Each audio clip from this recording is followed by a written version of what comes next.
Allez, aujourd'hui, je suis ravi de vous reparler de l'appareil le plus haut de gamme de chez Fujifilm, celui que je préfère et de loin, le X-H2S, capteur empilé. Quand il est arrivé, ça a vraiment permis à Fujifilm de passer un cap au niveau de l'autofocus. Chaque fois que je l'utilise, je me dis, ouais, non, c'est quand même vraiment un bel autofocus qu'il a, ce X-H2S. Fujifilm nous a fait la surprise pour nous souhaiter la bonne année, de nous donner un firmware 3.0 pour le X-H2S, sur lequel ils ont fait vraiment une grande annonce avec une vidéo en disant là, c'est vraiment une amélioration majeure. Vous allez voir ce que vous allez voir. Et ça a été suivi évidemment de pas mal d'influenceurs qui ont enchaîné avec ce que disait Fujifilm en disant que c'est exactement la même chose que Sony et Canon. C'est un peu ce qu'on va voir aujourd'hui. Moi, je l'ai remis au défi, ce X-H2S. Je l'ai utilisé pour tous les portraits que j'ai fait avec le Viltrox 75-1.2. C'était sur le X-H2S, donc j'ai pu voir. Malheureusement, je n'ai pas fait trop d'images à ce moment-là, donc j'aurai pas beaucoup de choses pour l'illustrer. Vous aurez que mon retour verbal. Et par contre, j'ai profité d'un test d'un autre boîtier pour refaire de l'animalier avec le X-H2S, voir un peu ce que ça donne. Donc on va voir. Moi, la première chose que je peux vous dire sur ce X-H2S, c'est à quel point la détection est instantanée, même sur des sujets qui sont petits. Franchement, c'est absolument bluffant. Un truc qui m'agaçait un peu sur le X-H2S au moment où je l'ai testé, c'est que je trouvais que parfois, il y avait des petites hésitations et ça avait tendance à se laisser perturber par les éléments. On ne va pas faire durer le suspense très longtemps. Moi, j'ai trouvé que c'était exactement pareil avec la version 3.0. Vous voyez ici, lorsqu'elle passe, on est sans arrêt en train d'avoir Il y a une seconde ou deux de la rafale qui, à un moment donné, il se laisse un peu perturber. Là, vous allez voir, je l'ai, mais il n'arrête pas de passer devant, derrière. La détection est excellente, ça n'a pas changé. Pour moi, par contre, je ne vois pas d'amélioration énorme à ce niveau-là sur le 3.0. Sachant que, ici, mon but, c'est pas de vous dire que c'est fantastique et compagnie. Moi, j'ai repris tout ce que je lui reprochais à la version 1 et je regarde si ça s'est amélioré ou pas. Donc, évidemment, on va voir que des sujets où ça ne s'est pas forcément amélioré et des sujets où j'ai vu que ça s'était amélioré. Mais moi, j'ai testé que ces sujets-là où je savais que c'était quelque chose qui allait le mettre en difficulté. Donc, évidemment, ici, je sais d'avance que sur un sujet comme ça qui est un peu sombre et un arrière-plan qui est clair, il va avoir tendance à être perturbé par l'arrière-plan. Et là, vous voyez, il ne bouge pas et bim, pourtant, à un moment donné, je ne sais pas pourquoi, il va faire le focus sur les petits cailloux qui sont derrière. Donc, il va revenir. Au bout d'une seconde, hop, il revient. Pas de souci, il a l'œil, il a bien l'œil et il se laisse reperturber, il repart derrière. Donc, ces hésitations-là que j'avais avec la version 1 et la version 2, pour moi, j'ai exactement les mêmes en fait avec la version 3. Donc, pas d'amélioration au niveau de la constance de la détection. Il a toujours parfois un peu du mal. Pareil, il n'y a pas d'amélioration dans le fonctionnement général du boîtier, c'est-à-dire que ici, par exemple, cette autruche-là, elle n'est pas détectée. Donc, et je vous rassure, elle n'était pas détectée non plus par le Canon. Donc à ce niveau-là, il n'y a vraiment aucune différence.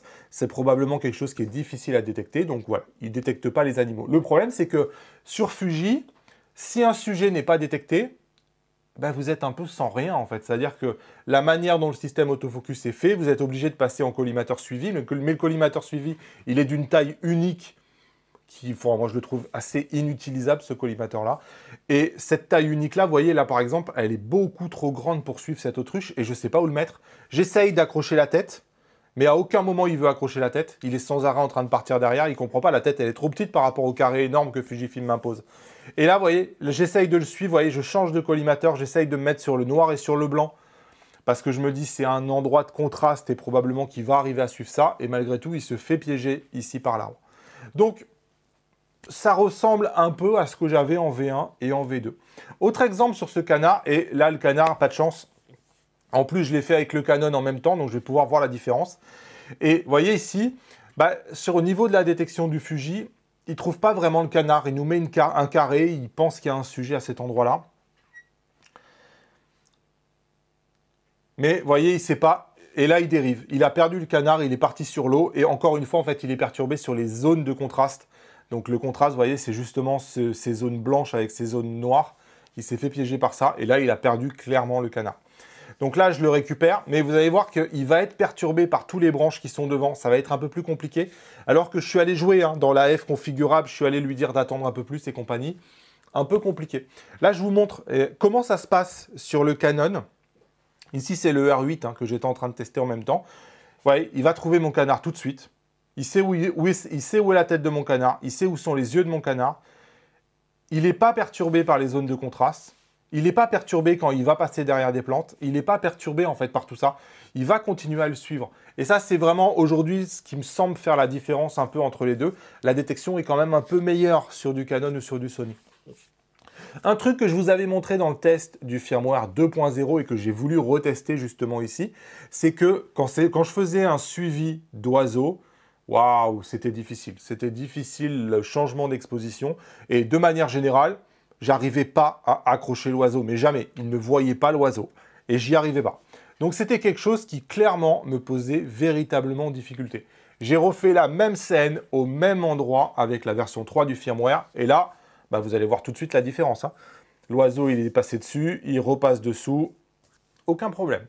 Donc finalement, c'est le cas sur lequel j'ai constaté une différence énorme entre la V2 et la V3. Là, aucune difficulté pour suivre mon oiseau, il n'est pas perturbé par les arrière-plans et le tracking est diablement efficace. En fait, je peux presque pas être mieux. On voit qu'il y a un tout petit peu de lag. Hein. L'oiseau bouge, le petit carré lui court un tout petit peu. C'est un tout petit peu moins collé peut-être que sur Sony ou Canon. Enfin, c'est un niveau qui est très très très haut niveau. Et là, je dois dire que sur les photos, ça change absolument rien. Donc, j'ai été plutôt bluffé par l'amélioration de la détection des oiseaux. Et notamment, vous voyez, là, il change d'arrière-plan. Pim, ça marche nickel. Donc là, sur ça, bah écoutez, bravo, parce que pour le coup, on voit une belle amélioration et on voit que l'autofocus a passé un step de plus. Donc, plutôt cool. Vraiment plutôt cool. Sur le portrait, je vous ai dit, je suis désolé, j'avais pas de Ninja 5 parce qu'à la base, j'avais pas prévu de faire cette vidéo lorsque j'ai fait le portrait avec le XH2S. Sincèrement, c'était déjà excellent avant et j'avais quasiment rien à lui reprocher en portrait et c'est toujours excellent. Donc, j'avais pas noté vraiment de problème en fait. Qu'on fasse du portrait avec un Fuji XH2S ou même XT5, hein, parce que franchement, la détection du XT5 est géniale. Ce qui manque au XT5, c'est le hit rate en fait. C'est-à-dire que parfois, le fait de rafraîchir la mise au point sur un sujet qui est en mouvement fort n'est pas aussi bonne sur le XT5. La capacité de rafraîchir la mise au point, je crois, est 4 fois inférieure sur un XT5 par rapport à un XH2S. Et c'est des chiffres Fujifilm. Donc voilà. Moi, en portrait, écoutez, j'ai vu aucune différence. C'était excellent avant, c'est toujours excellent.